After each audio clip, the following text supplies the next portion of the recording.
समय को बर्बाद करना है। इसीलिए अपने वर्तमान को सुधारिए, इसको खूब जिए, इसको आनंद से जियो। अभी जो समय चल रहा है ये जब निकल जाएगा तब बाद में पछतावा होगा, और फिर बाद में पछताने से कोई फायदा नहीं है। अभी जो चल रहा है उसको आप एंजॉय करिए, जिए। एंजॉय का मतलब कि आनंद लो जीवन का। कथा भागवत सुन रहे हो, यहाँ बैठे हो, तो फालतू चर्चा क्यों करना, इधर उधर मन को क्यों भटकाना। कथा में आए हो तो कथा ही सुनो, जीवन का कोई भरोसा नहीं। अच्छा, 3 प्रश्न मैं आप सबसे करूंगी, उन तीनों प्रश्नों के उत्तर आप मुझे देना है ना, और उत्तर सब देंगे। ऐसा जरूरी नहीं कि केवल पुरुष ही देंगे कि माताएं ही दें, जिनको भी जैसा उत्तर मालूम हो मुझे उत्तर देना, क्योंकि मुझे आपसे उत्तर चाहिए। और प्रश्नों को ध्यान से सुनिएगा, बिल्कुल सावधान होकर सुनिएगा। जीवन का कोई भरोसा नहीं है, इसी से मिलता जुलता प्रश्न है मेरा आपसे। आप सब खेती करने वाले बैठे, यहाँ किसान बैठे, सबकी खेती बाड़ी होगी, कोई ना कोई काम धंधा करते होंगे, है ना। और जो भोजन हम लोग करते हैं, आप भी रोटी खाते हो ना, रोटी खाते हो, हाँ हम लोग भी रोटी खाते। तो उसी से मिलता जुलता मेरा प्रश्न है आपसे, ध्यान से सुनेंगे। सबका ध्यान इधर मेरी तरफ होना चाहिए और इधर कोई भी बातें ना करें।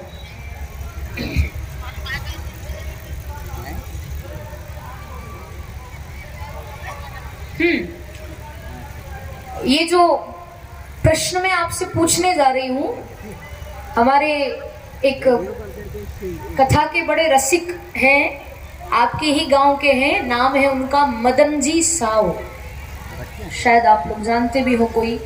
तो उन्होंने मुझे कहा था कि दीदी आपने पिछली बार भी शायद ये प्रश्न किया था, तो ये प्रसंग उनको थोड़ा ज़्यादा ही अच्छा लगा जो मैं आपको अभी बता रही हूँ। उन्होंने मुझसे कहा था कि एक बार और आप कथा में इसको कहिएगा, इस प्रसंग को। तो इसीलिए मैं आपसे पूछने जा रही हूँ, बाकी मेरा कोई ऐसा भाव नहीं है। प्रश्न भी बड़े प्यारे हैं, तो आप उत्तर जरूर दीजिएगा। देखो, आप अपने घर में गेहूं कितने साल का भरवा के रखते हो? आप अपने घर में गेहूं कितने साल के लिए रखते हो? 1 साल, 2 साल, 5 साल या 10 साल? घर में गेहूं समझते हो? पहले तो ये बताओ, गेहूं समझते हो ना, जिसकी रोटी, वो आटा, गेहूं का आटा होता है, उसके बाद जो रोटी बनाते हैं वो गेहूं घर में भरवा के रखते हो कि नहीं? घर में भरकर रखते हो ना, अनाज रखते हो। हाँ, तो कितने साल का अनाज रखते हो घर में? हाँ, 1 साल। चलो, माताएं कह रही है कि 1 साल है ना, 1 साल। अच्छा, 2 या 5 साल का भरवा के क्यों नहीं रखते गेहूं? हाँ, उसमें कीड़े पड़ जाते हैं या वो खराब हो जाता है ना। यही उत्तर है ना कि 5 साल का या और 1 साल से अधिक का हम लोग गेहूं घर में भरवा के क्यों नहीं रखते? क्योंकि 2-3 साल या 5 साल में तो गेहूं खराब हो जाते हैं। ठीक है, चलो, तो गेहूं कितने साल का भरवा के रखते हो? 1 साल। इधर ध्यान देना मेरी बात पर। उसी गेहूं का आटा पिसवाते हो ना, गेहूं पिसवाते हो, आटा बनता है। तो उसी गेहूं का आटा कितने महीने का आप अपने घर में पिसवा कर रखते हो? 1 महीना, 2 महीना, 5 महीना या 1 साल? यहाँ बैठा मर जाऊँ या 8 दिन? अच्छा, 1 हफ्ता, 8 दिन या 15 दिन या 1 महीना या 2 महीना? बताओ। आवा पानी पी। हाँ,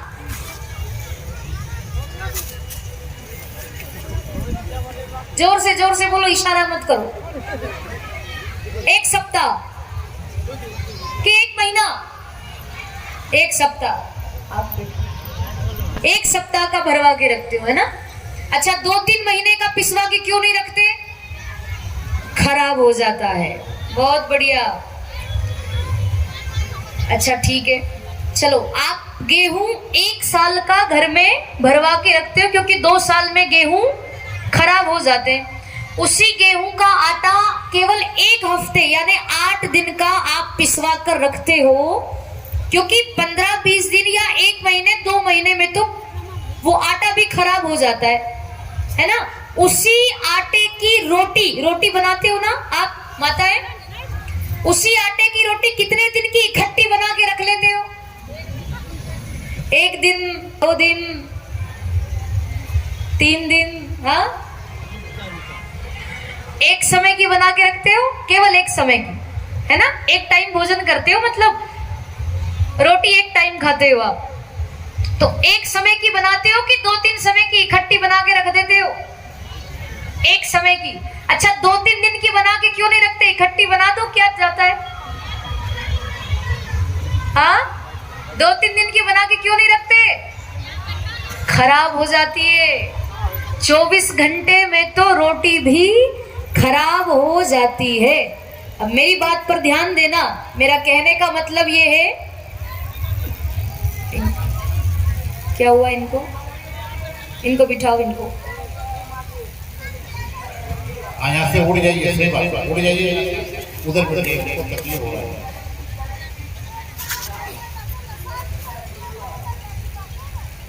हाँ भैया, जो कैमरे वाले हैं वही बैठेंगे यहाँ पे, बाकी आप सब इधर व्यवस्था कर रखी है आपकी। तो डॉक्टर साहब उधर बिठा दो,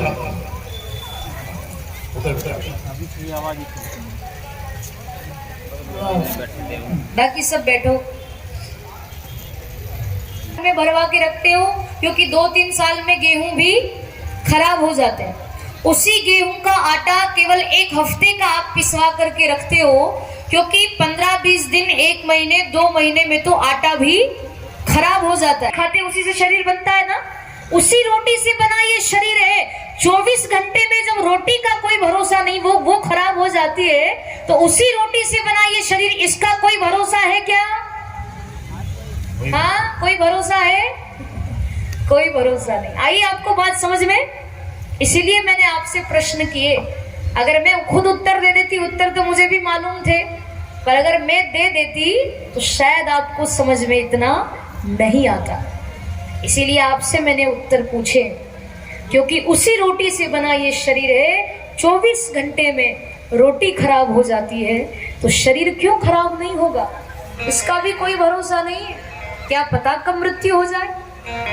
कहते हैं कि कोई फूल ना बाग में ऐसा खिला, खिल के जिसे ना मुरझाना पड़ा। कोई फूल ना बाग में ऐसा खिला, खिल के जिसे ना मुरझाना पड़ा। सुख पाता रहा जो सदा जग में, उसे अंत समय दुख पाना पड़ा। पछताया नहीं जो कभी भी कहीं, उसे आखिर में पछताना पड़ा। और विधि का यह अटल विधान रहा, जिसे आना पड़ा उसे जाना पड़ा। एक ना एक दिन सबको ही जाना है। आपको भी जाना है, हमको भी जाना है, कोई भरोसा नहीं जीवन का। इसीलिए एक भजन बड़ा प्यारा है, उसको हम लोग सुन लेते हैं, उसके बाद फिर कथा में प्रवेश करेंगे जल्दी जल्दी। भजन को ध्यान से सुनिएगा। इस भजन से आपको हमको बड़ी शिक्षा मिलती है, बहुत शिक्षा देता है ये भजन। शब्द बड़े प्यारे हैं, सुनिए। जगत में कोई न परमानेंट, जगत में कोई न परमानेंट, जगत में कोई न परमानेंट, जगत में कोई न परमानेंट। तेल चमेली चंदन साबुन, तेल चमेली चंदन साबुन, तेल चमेली चंदन साबुन, तेल चमेली चंदन साबुन। चाहे लगा लो सेंट, जगत में कोई न परमानेंट, जगत में कोई ना परमानेंट। दुनिया में, इस संसार में परमानेंट यानी हमेशा के लिए रहने कोई नहीं आया। ये शरीर भी हमारा किराए का घर है। इसके मकान मालिक कौन है? वो परमात्मा। क्या पता कब मकान खाली करवा ले। इसीलिए जगत में कोई ना परमानेंट। कितने ही आप काजू बादाम खाओ, च्यवनप्राश खाओ, बाल काले करो, सफेद बाल हो जाते हैं, लोग काले करवाते।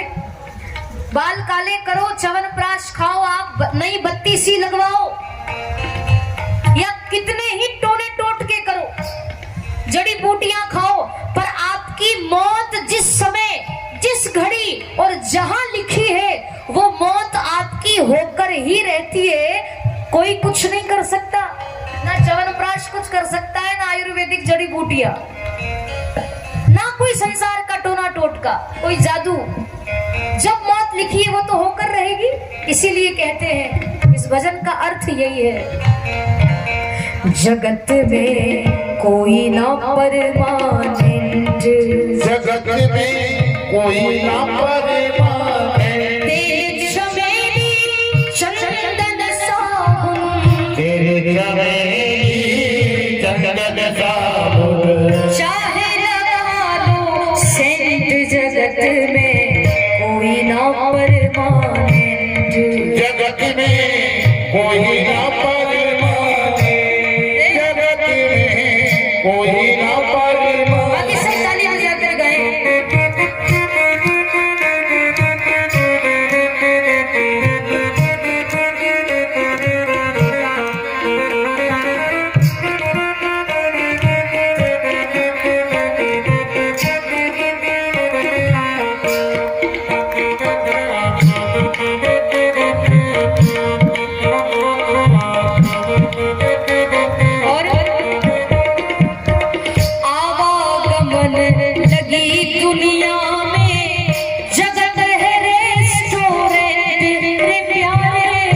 जगत है रे मेरे प्यारे, जगत है रे बढ़ाइए भैया, बढ़ाओ।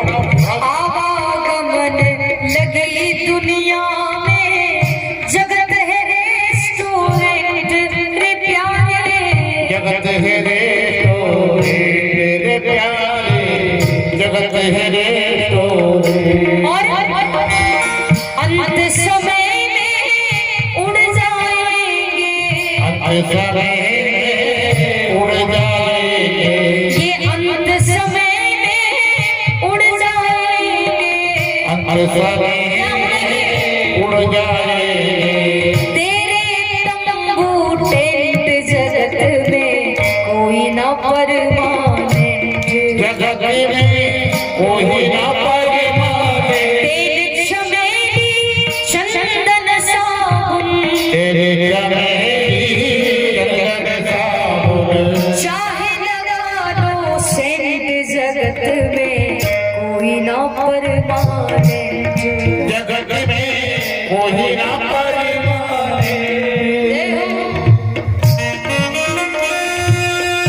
ताली बजाकर गाएं।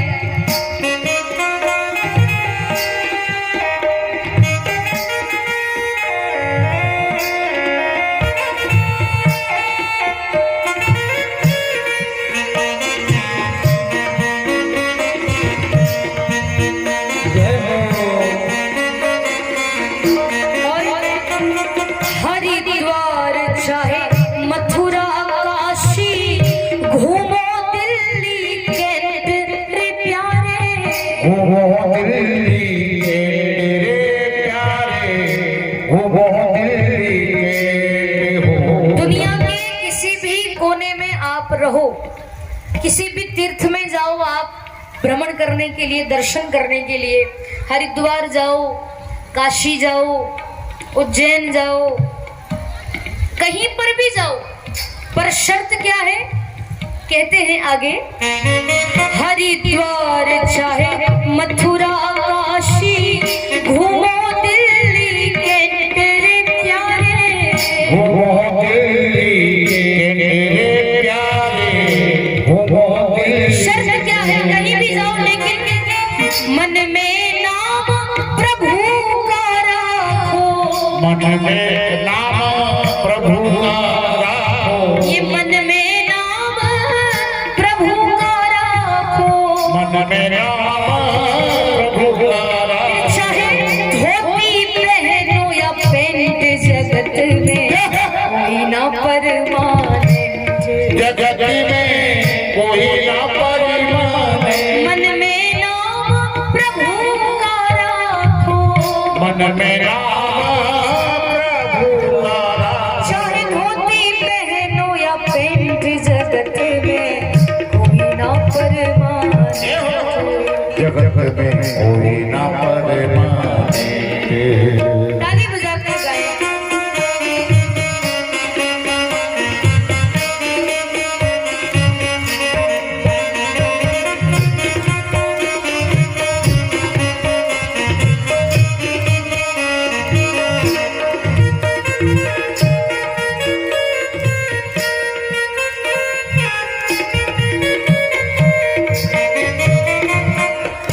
देखिए, मौत जिस समय जिसकी जहां लिखी होती है वो होकर ही रहती है। मृत्यु जो होती है ना, मृत्यु देवी मौत, वो कभी किसी में भेदभाव नहीं रखती कि ये अमीर आदमी है, ये बड़ा आदमी है तो इसको बाद में मारूंगी, पहले गरीब को निपटाओ। ऐसा कभी नहीं हुआ। अगर कोई कितना ही बड़ा आदमी क्यों ना हो, कितना ही बड़ा उसके पास पद क्यों ना हो, और उसकी मौत अगर कहीं लिखी है तो वो तो होकर ही रहेगी।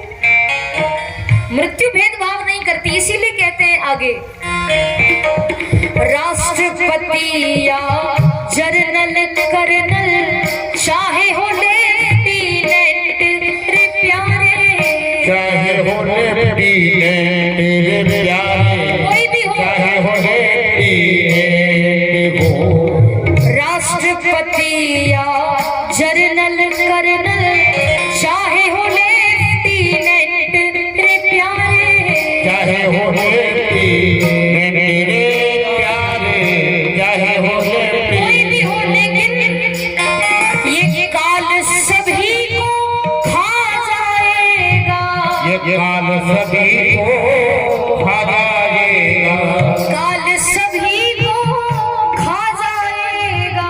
ये काल सभी को फिर चाहे लेडीज हो या जेंट्स, जगत में कोई ना परमानेंट, जगत में कोई न परमानेंट, काल सभी को खा जाएगा, ये काल सभी को खा जाएगा, लेडीज हो या जेंट्स, जगत में कोई ना परमानेंट। जगत में कोई न परमानेंट।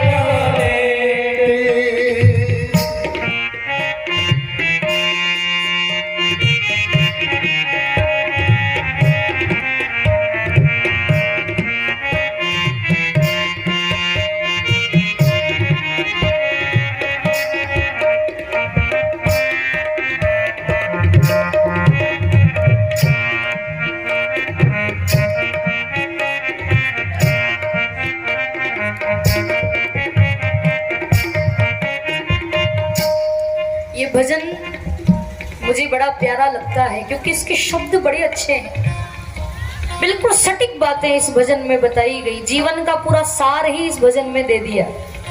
और ये भजन पंजाब के एक बहुत बड़े संत हुए हैं, संत लाल सिंह जी महाराज, उनका लिखा हुआ ये भजन है, बहुत प्रसिद्ध है और सभी संत महात्मा इसको गाते हैं। मुझे भी अच्छा लगता है तो मैं भी अपनी कथाओं में गाती हूँ। वो अंत में आखिरी में आपको हमको शिक्षा देते हैं और कहते हैं अपने शब्दों में, कहते हैं साधु संत की संगत कर लो, ये सच्ची गवर्नमेंट रे प्यारे, ये सच्ची गवर्नमेंट रे प्यारे, ये सच्ची गवर्नमेंट यानी सरकार, सरकारी नौकरी, ये सच्ची नौकरी है परमात्मा की। ये जो अभी आप हम कर रहे हैं, है ना, ये सच्ची नौकरी है।